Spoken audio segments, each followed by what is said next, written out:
Obsesif, ngobrol seru, skills for first jobbers. Halo Kak Amanda Simanjuntak, welcome to the podcast. Halo Ellen, terima Apa kasih sudah kabarnya? diundang.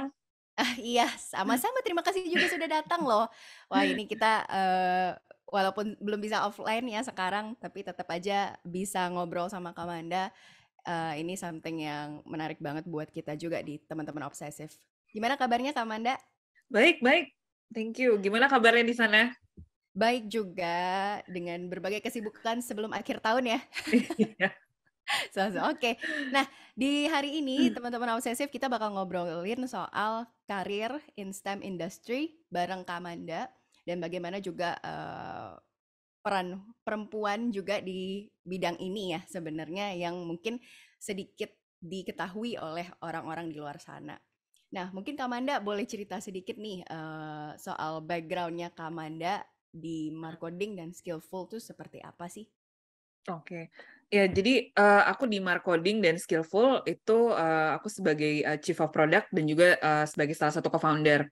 Nah, bedanya itu kalau Skillful sebenarnya kita di satu grup yang sama ya. Tapi kalau Skillful itu kita platform yang menyediakan pelatihan keterampilan digital gitu. Jadi kita menyediakan pelatihan kelas-kelas coding, terus ada UI UX design, terus kemudian ada IoT, ada macam-macam deh gitu. Mungkin bisa kalau mau pengen tahu lebih banyak bisa ke skillful.com ya. Terus dan ada juga Marcoding. Marcoding itu yayasannya. Jadi kita adalah kalau Marcoding itu organisasi non-profit dan misinya untuk memberdayakan generasi muda marginal Indonesia melalui keterampilan abad 21. Gitu sih. Oh, oke. Berarti kalau kegiatan-kegiatan di marketing itu seperti apa? Kelas-kelas juga kah? Tapi Ya, free atau gimana? kelas-kelas juga tapi free gitu. Dan kita Oh. lebih menyasarnya lebih ke yang levelnya lebih di SMP SMA. Tapi kalau yang Oke. skillful itu lebih ke universitas sama profesional.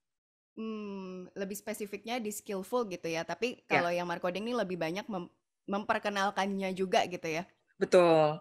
teman-teman. Heeh. Oke. Sudah berapa lama sih Kak sebenarnya untuk marketing dan skillful ini sendiri berjalan? Kita sudah dari 2017 ya. Oke. Heeh. Sebelum pandemi ya berarti. Sebelum pandemi. Setelah pandemi kita berevolusi menjadi tadinya kan kita ada yang pelatihannya onsite ya. Tadi kita tetap Iya. muka gitu. Terus abis itu setelah pandemi kita berevolusi jadi hybrid ya, hybrid. Kalau sekarang sih hybrid. Pas lagi COVID, pas lagi naik kita benar-benar full online Full gitu. online. Kalau sekarang sudah mulai hybrid ya. Udah mulai hybrid sekarang. Enaknya juga memang hybrid nih ya, orang di luar kota pun sebenarnya bisa join juga ya Kak? Iya betul. Jadi selama pandemi itu kita justru jumlah pesertanya itu naiknya eksponensial ya bisa gitu. Karena kan jadi online ya. Jadi kita nggak terbatas dengan apa namanya dengan space gitu. Dan kita juga siapapun dari Indonesia bisa ikut join ke pelatihannya. Oke. Tapi sebenarnya kalau dari minat teman-teman sendiri yang sekarang gitu ya, kelas apa sih yang sebenarnya paling rame nih sekarang nih Kak? Yang paling ramai tuh untuk saat ini tuh UI UX design. UI UX ya? Iya, itu paling rame ya. Mungkin orang juga lebih banyak tuh yang mungkin lebih visual gitu ya. Kalau UI UX kan desain gitu ya. Tapi kalau coding tuh mungkin banyak yang nganggap itu juga agak menakutkan gitu, kompleks Rumit gitu ya? ya, rumit. Yes. Oke.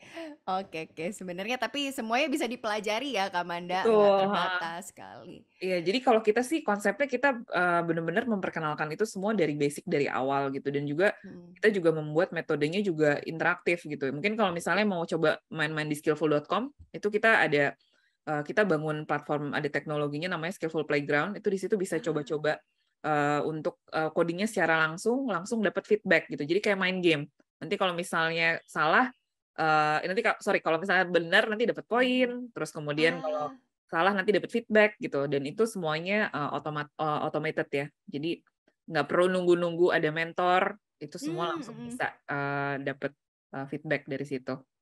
Nah inilah enaknya ya di bidang teknologi. Semuanya jadi bisa kita praktekkan secara langsung. Berarti di mana tadi?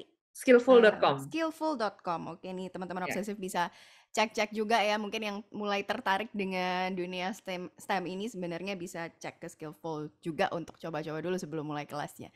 Nah, Betul. kita langsung masuk ke inti pembicaraan kita nih Kak Manda. Kita Hmm. ngobrolin soal perempuan, soal industri STEM juga.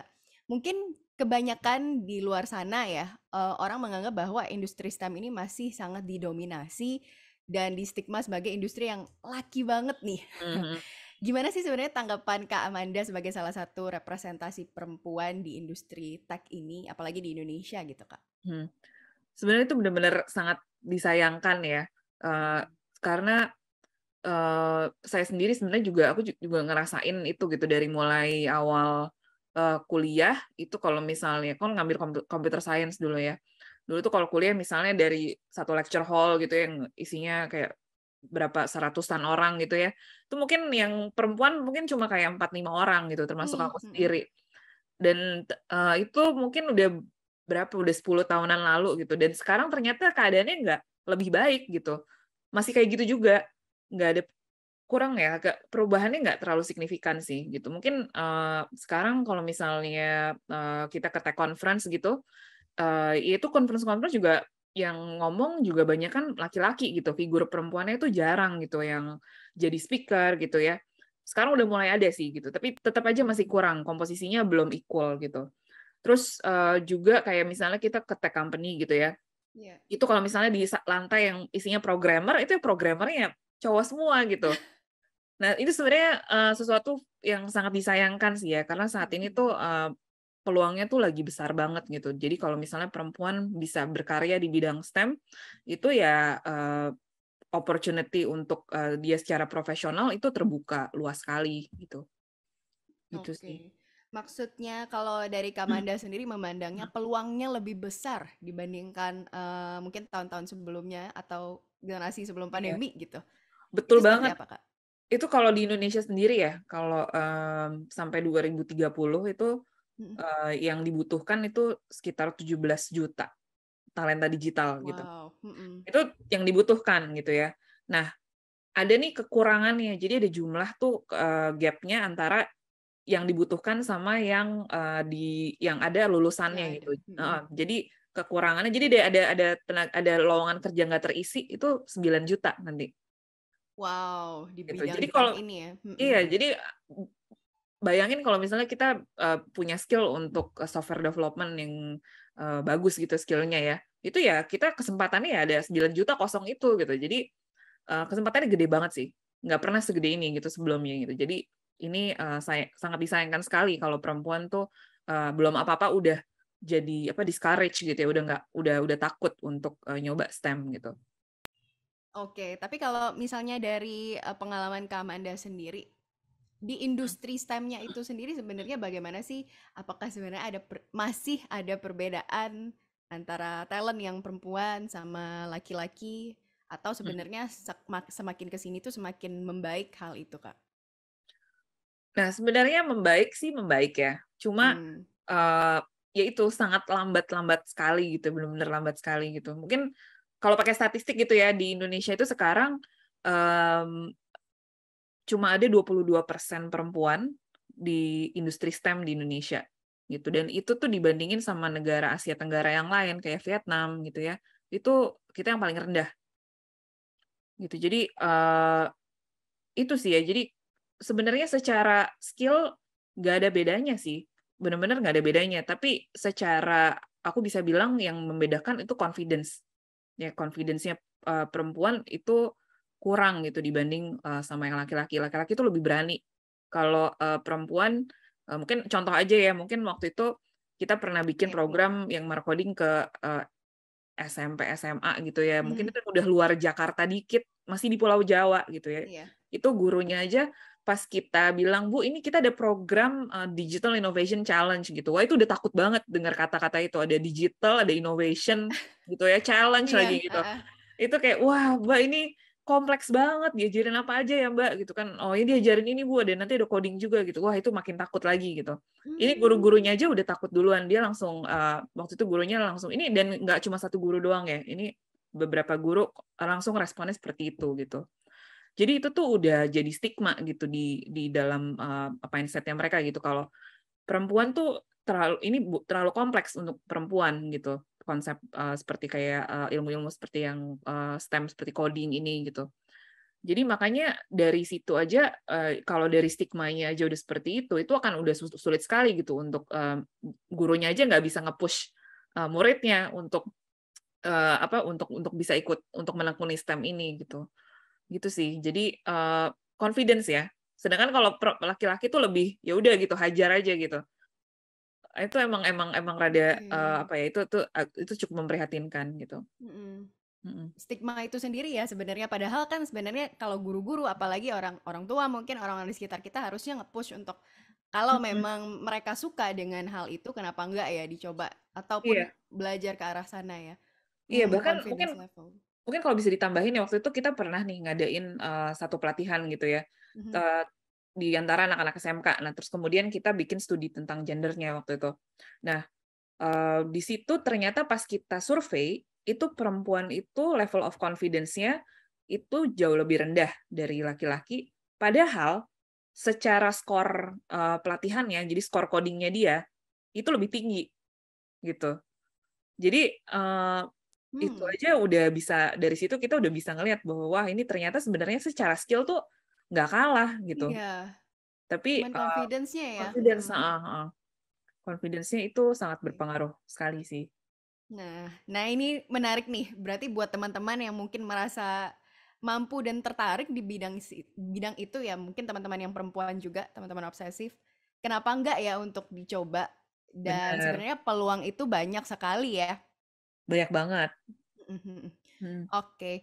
Nah, mungkin sedikit gambaran buat teman-teman yang pengen berkarir di bidang STEM ya. Buat teman-teman perempuan atau laki-laki sama aja nih. Skill apa sih basic yang diperlukan selain hard skill-nya itu sendiri, Kak? Mungkin ada perbedaankah ketika mereka bekerja di industri lain selain di STEM gitu? Nah, mungkin ini balik ke yang tadi marketing tadi kan. Kalau marketing itu misinya kita memberdayakan dengan keterampilan abad 21. Nah, keterampilan abad 21 tuh yaitu itu jargonnya ya, 21st century skills. Tapi sebenarnya kalau di breakdown itu adalah skill-skill dasar yang memang kita perlukan untuk berkarir khususnya di STEM. Sebenarnya nggak cuma di STEM aja, tapi untuk berkarir lah gitu ya di dunia masa depan itu kita butuh yang namanya biasanya didefinisikan 4C. 4C. Jadi C-nya itu yang pertama critical thinking, berpikir kritis, kemudian creativity ya. Kita harus bisa kreatif dalam menyelesaikan suatu masalah. Terus kemudian kolaborasi, kita harus bisa bekerja sama dalam tim, dan komunikasi. Jadi gimana kita bisa mengekspresikan ide kita, kemudian kita bisa mengkomunikasikan ini dengan tim yang lain dan stakeholders yang lain juga. Nah, biasanya kita tambahin satu lagi nih C-nya, jadi 5C. Satu lagi itu kita bisa tambahin namanya compassion. C-nya compassion, karena kita pengen yang kita fasilitasi untuk pembelajaran ini tuh nggak cuma punya pengetahuan itu buat diri sendiri aja, tapi dia bisa pakai itu untuk berinovasi, dan inovasinya bisa berdampak buat sekitarnya dia juga. Gitu. Oke, berarti tadi ada 4C plus 1, critical Ya, thinking. 4C plus 1. 4 sehat, 5 sempurna. Bener ya, harus lebih ini lagi ya, detail lagi. Critical thinking, creativity, collaboration, communication, sama compassion. Sebenarnya semuanya ini hampir apa ya, bisa diterapkan di pekerjaan yang lain juga ya.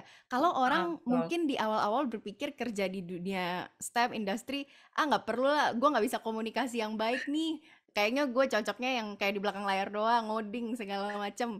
Sama creativity mungkin nggak kepikiran gitu ya, Kak. Tapi ternyata sebenarnya skill ini sangat-sangat diperlukan ya di bidang STEM ini sendiri. Iya, betul banget gitu. Dan sebenarnya apa ya, kalau misalnya kita kerja di satu company yang bikin produk gitu ya, produk digital, itu kan kita kalau ngoding nggak mungkin cuma ngoding doang di belakang layar gitu. Pasti ada saatnya akan ada team meeting, terus kemudian nanti ada koordinasi sama tim bisnis atau tim mana gitu ya. Itu kan ada komunikasinya gitu. Kalau misalnya kita nggak bisa punya skill itu ya nggak sejago apapun juga nanti progres karirnya juga pasti akan terhambat kalau nggak punya skill-skill itu. Di situ-situ aja ya levelnya. Iya. Dan juga dari STEM skill sendiri gitu ya, itu juga tadi benar gitu, nggak cuma buat yang nanti akhirnya jadi programmer atau yang nanti akhirnya jadi desainer, tapi di posisi apapun. Sekarang perusahaan mana sih gitu yang nggak pakai teknologi gitu ya? Mana Yes. sih yang nggak transformasi digital gitu? Jadi kalau belajar tentang STEM, belajar coding gitu, bukan berarti nantinya mesti jadi programmer gitu, tapi dengan punya pengetahuan itu akan memperkaya dia pada saat dia di posisi apapun, sehingga nanti juga bisa berkolaborasi dengan yang lain gitu. Jadi bukan lagi kalau mungkin dulu dicapnya sebagai pekerjaan yang sifatnya individualistis, sebenarnya enggak ya, lebih ke Sebenarnya enggak kolaborasi sih. juga. Iya, harus berkolaborasi kan nggak mungkin gitu dia cuma ngerjain selamanya sendirian Sendiri, gitu. iya, bener itu tadi ya, levelnya di situ-situ aja jadinya kalau Iya. misalnya dia tidak juga mengembangkan soft skills yang harus dia miliki di industri ini ya. Sebenarnya di industri Betul. manapun sebenarnya sama ya berarti ya Kak ya, nggak ada Betul. perbedaan. Oke. Nah, dengan berkembangnya teknologi dan luasnya industri STEM sekarang ini nih, kira-kira di mana sih entry level untuk fresh graduate berkarir di industri STEM ini Kak? Kalau mungkin pilihannya dulu sama sekarang beda ya, lebih banyak sekarang gitu kan, apa-apa teknologi pasti semua perusahaan. Iya, sekarang kalau misalnya buka job job vacancy gitu, Mhm. profesinya makin lama makin aneh-aneh gitu ya, makin Oh, makin bingung detail gitu, ya? detail banget. Kalau Oke. dulu tuh misalnya contoh ini aja deh, dulu zaman aku baru lulus kuliah gitu, Mhm. eee, yang ngedesain UI UX itu ya graphic design banyakan gitu. Title-nya Ah, graphic design aja gitu. heeh Jadi ya heeh. graphic design yang punya pengalaman ngedesain website gitu. Mhm. Itu dulu ya udah gitu satu. Nah, sekarang itu banyak banget gitu. Mau buat ngedesain interface aja ada UX researcher, ada UI designer, ada apalagi tuh, ada UX writer gitu. Makin lama makin product designer gitu. Lama-lama Yes. title-nya macam-macam banget Heeh dan heeh. makin lama makin spesifik gitu. Ya. Gitu itu sih bedanya ya. Dan itu kita baru ngomongin di ranah desain. Kalau kita ngomongin di software itu wah itu lebih Lebih deep lagi banyak gitu lagi. ya. Itu banyak banget gitu.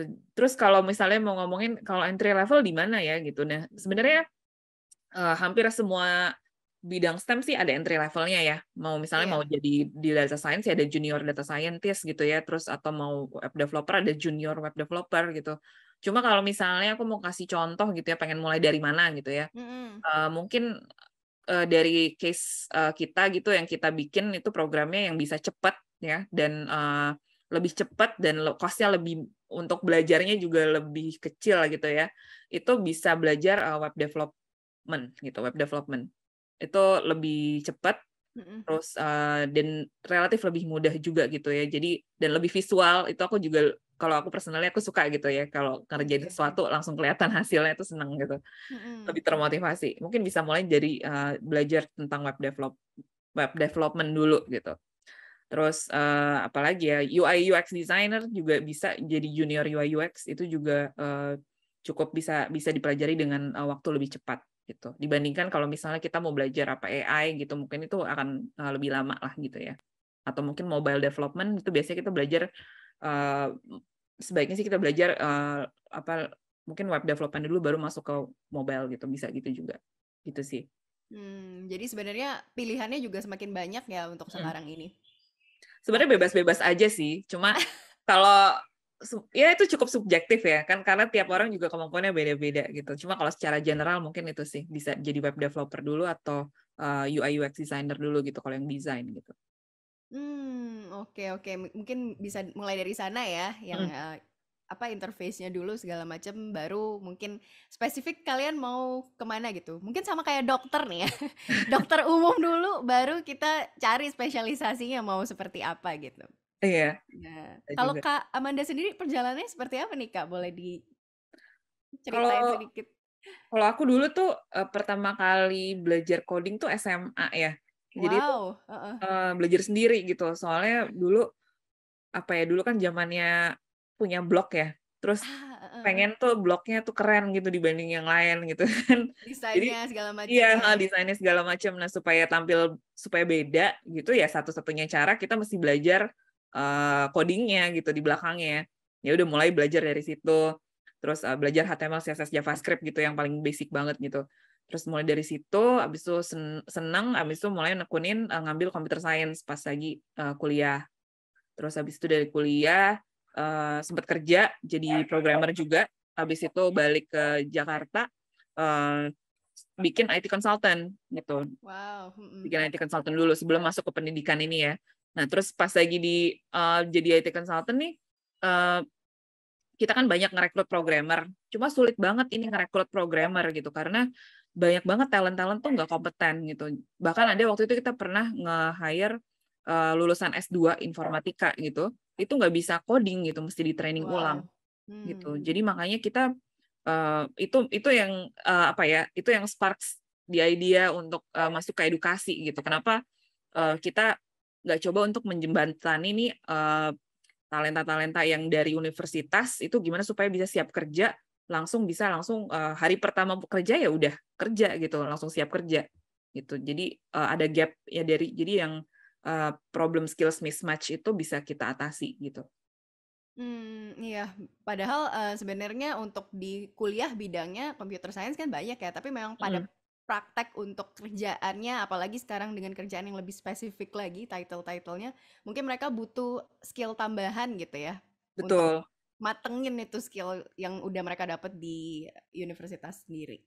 Iya, karena kan teknologi juga berganti dengan sangat cepat ya. Iya. Jadi sedangkan kalau di universitas, di Teorinya sekolah sama itu ya. apa? Kenapa?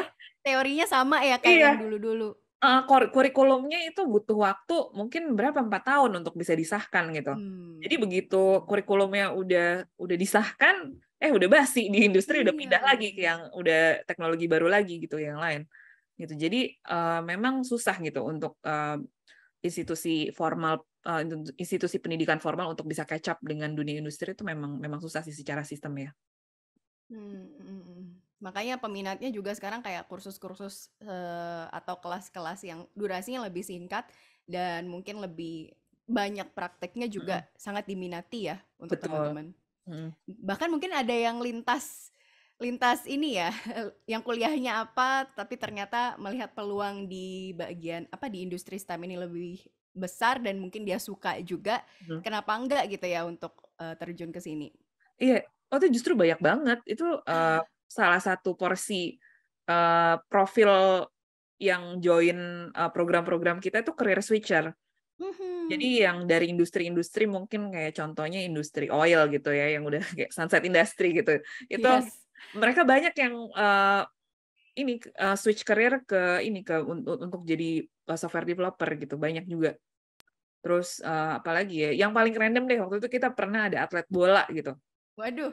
Atlet bola gitu ya, terus kan mungkin ya karir sebagai atlet bola ya nggak Ada bisa masanya ya. ada masanya gitu. Dan akhirnya dia masuk ke bootcamp kita untuk belajar jadi software developer. Kurang lebih kalau bootcamp itu berapa lama sih Kak biasanya? Kalau bootcamp itu kita ada 15 minggu sekarang. Oh, 15 minggu. 15 minggu Udah sama intensif. prakteknya segala macam ya berarti. Iya, tapi intensif ya, Senin sampai Jumat 9 sampai jam 5. Wow, oke. Jadi buat teman-teman yang tertarik ini nanti bisa dicek langsung di websitenya juga Skillful gitu ya. Nah, tadi ngomongin soal banyak opportunity yang sebenarnya di dunia STEM yang sekarang gitu ya, yang bisa dimasuki oleh teman-teman gitu ya, mau itu perempuan atau laki-laki, sebenarnya no problem gitu ya. Tapi kalau di industrinya sendiri, apalagi buat mereka yang mungkin karir switcher, tapi mungkin punya skill itu, ada opportunity itu nggak sih Kak? Atau perusahaan sendiri masih melihat orang yang mungkin perjalanan sarjananya S1 sampai S2-nya udah di bidang itu gitu?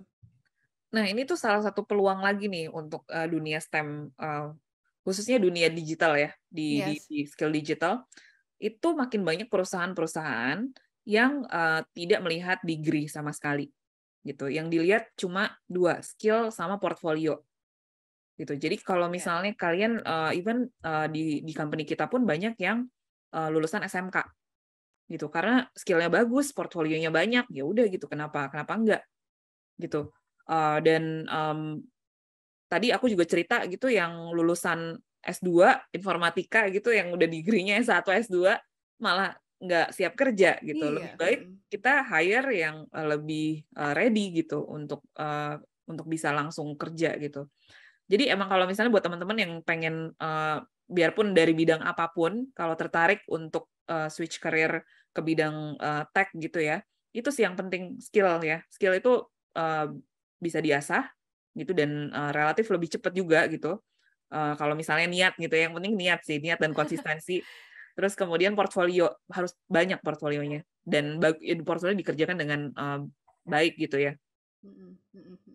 Nah, portofolio sendiri ya berarti bukan cuman degree aja yang dilihat, bukan cuma Betul. nilai yang dilihat, portfolio, mempersiapkan portfolio untuk masuk ke industri ini tuh kira-kira prosesnya seperti apa sih? Bentuk portofolionya itu harus misalnya berapa banyak atau proses pengerjaan itu biasanya seperti apa sih, Kak? Kalau untuk Uh, ini? Sebenarnya tergantung ya, tergantung kita Mm-mm. mau apply posisi apa gitu. Tapi baiknya itu yang penting portfolio itu menunjukkan keterampilan skill yang emang udah dimiliki gitu. Jadi ini saatnya show off gitu. Kita dari project ini tuh kita nggak nampilin, oh saya bisa ini, saya bisa A, B, C gitu. Terus kemudian yang kedua sih kalau bisa itu proyeknya proyek real gitu ya. Sebenarnya nggak real juga nggak apa-apa sih. Maksudnya proyek andai-andai gitu ya. Jadi Yes. buatin buat siapa gitu. Tapi sebisa mungkin kalau real ada customer-nya gitu, ada kliennya, itu lebih baik gitu. Karena itu juga nanti dari segi dari si rekruternya juga ngeliat, oh ini orang bisa ini ya, bisa komunikasi dengan klien, bisa mengerti menerjemahkan apa kebutuhan bisnis gitu ya. Itu jadi nilai plus banget gitu. Jadi misalnya yang gampang aja sih, misalnya ada di rumah ada tante jualan kue kering gitu. Ya cobalah bikinin aplikasinya gitu. Kan itu kan real gitu kan, ada Real ya, bisnisnya. real Heeh. Yang real case kecil-kecil, ya. real Mm-mm. case, itu akan lebih menarik sih.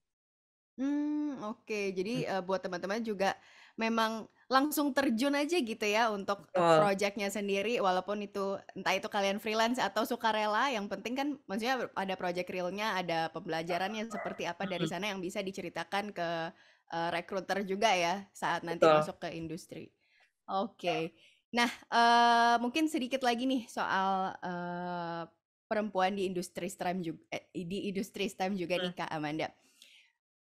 Ada nggak sih keinginan untuk, apa ya, memajukan perempuan di industri ini, apalagi boost their confidence level gitu, yang Mm, sebenarnya itu yang masalah utama, betul. kenapa sih masih sedikit sekali perempuan di industri STEM, apalagi di Indonesia ini sendiri. Apa yang Mm. pengen Kak Amanda lakukan sih next-nya? Iya. Kita sih banyak inisiatif-inisiatif ya yang kita lakukan untuk specifically untuk women empowerment di STEM gitu. Kemarin kita sempat bikin lagi jalan ini ya. Ini namanya program perempuan inovasi. Jadi kita benar-benar Wow. innovation challenge dan menyasar untuk perempuan ya. Dan kita juga tujuannya untuk membuat inovasi untuk menyelesaikan masalah-masalah sosial yang berhubungan dengan gender. Jadi seperti Mmm. pelecehan seksual, terus kemudian pernikahan dini misalnya gitu ya, akses buat perempuan ke pendidikan dan kesehatan. Itu jadi mereka membuat aplikasi game dan juga website itu untuk menyelesaikan masalah tersebut. Itu salah satu program signature kita yang untuk perempuan ya, perempuan inovasi. Terus selain itu, kita juga di dalam program kita itu selalu diawali dengan info session gitu ya, webinar sosialisasi gitu yang mengedepankan perempuan yang sudah berkarir di bidang teknologi gitu. Jadi kita ngundang software developer perempuan, UI UX designer perempuan untuk sharing session gitu. Jadi dari situ mereka jadi tahu nih, oh ini ternyata nggak seserem itu loh gitu. Ini ternyata seru gitu. Ternyata day to day work-nya tuh seru banget gitu. Bisa belajar ini itu, banyak dapat opportunity ini itu, dan nggak lupa mereka juga akan share tentang gajinya mereka dapat berapa gitu. Jadi mereka juga langsung termotivasi tuh, wah ternyata peluangnya oke banget gitu. Terus itu sama dari kitanya sendiri juga secara organisasi itu kita berkomitmen untuk dari sisi tim kita internal sama mentornya itu kita berkomitmen untuk sebisa mungkin 50% perempuan gitu komposisinya gitu. Dan sekarang malah lebih nih, lagi lebih nih gitu. Sekarang Wah, lebih banyak perempuan di tim ya. that's good, heeh. Heeh. Sama peserta juga kita juga 50% perempuan targetnya untuk setiap program gitu sih. Berarti memang diupayakan sekali ya untuk, Iya, kita upayakan. teman-teman perempuan juga bisa Mm, masuk ke industri ini, nge-boost confidence level mereka juga, bahwa sebenarnya peluangnya ada mm-mm. dan sebenarnya mereka juga welcome untuk masuk ke industri ini gitu ya, dengan Iya. pengalaman pengalaman dari teman-teman itu. Sama Oh, sebenarnya sama ini juga sih kalau boleh tambahin ya, kayak untuk yes, heeh, representasi dari media yang kita pakai aja tuh itu udah kelihatan. Misalnya di flyer gitu ya, di flyer ada even kayak ilustrasi vektor kayak gambar aja gitu, mmm, harus ada perempuan, ada laki-laki gitu. Jadi ada representasinya gitu. Mungkin terus penggunaan warna, misalnya jangan kayak biru sama pink terus gitu, kayak itu kan stereotyping banget gitu. yes, Ya, jadi kita perbanyak misalnya warna netral kuning gitu misalnya gitu ya. Jadi mmm. itu aja sebenarnya udah bisa secara subconscious itu udah bisa mempengaruhi representasi itu gitu isunya. Hmm, hmm, hmm, hmm. Berarti ya dengan usaha-usaha yang seperti tadi itu memang harapannya ke depannya akan lebih banyak lagi Hmm, istilahnya ya stabil apa ya seimbang lah ya betul. antara perempuan dan laki-laki intinya untuk bagaimana mereka bisa confidence untuk masuk ke industri itu ketika mereka memang suka gitu ya. Hmm. Oke, mungkin, one last, apa ya, message buat teman-teman fresh graduates atau Ah, teman-teman yang masih kuliah, yang pengen masuk ke STEM industry ini seperti apa sih, Kak? hmm. Ya buat teman-teman khususnya perempuan ya yang pengen berkarir di STEM industry gitu, eh, pesan aku sih kita masih bisa membedakan antara yang namanya stigma sama fakta gitu. Kalau stigma itu ya yang orang-orang di sekitar kalian ngomong gitu, ada orang tua atau ada siapa bapak ibu guru gitu, pasti mereka banyak punya tanggapan sendiri gitu. Kayak misalnya yang tadi STEM itu nggak cocok buat perempuan, STEM itu buat laki-laki, terus perempuan mungkin lebih emosional gitu ya, perempuan kurang logical gitu. Itu hanya stigma gitu. Padahal sebenarnya kita harus tahu faktanya. Faktanya antara perempuan sama laki-laki itu nggak ada bedanya secara skill gitu. Kita semua punya skill dan kesempatan yang sama. Yang membedakan itu ya sama usaha sama konsistensinya gitu. Jadi selama teman-teman bisa memahami dan punya mindset bahwa stigma sama fakta itu berbeda dan punya usaha yang kuat dan kemauan yang keras, itu teman-teman pasti bisa. Gitu sih. Wah, berarti harus mindset shifting dan take action juga ya? Betul. Oke. Nah, thank you banget Kak Amanda buat insight-nya yang menarik banget soal STEM industry ini. Semoga teman-teman yang mendengar, apalagi teman-teman perempuan, yang tertarik untuk masuk ke STEM industry, nggak takut lagi ya untuk mencoba dan mau lebih banyak belajar juga dan komitmen dengan apa yang mereka ingini gitu. Oke, that's it mungkin untuk episode kali ini. Sukses selalu Kak Amanda. See Thank you you on banget, the next Ellen. episode. See Bye-bye. you.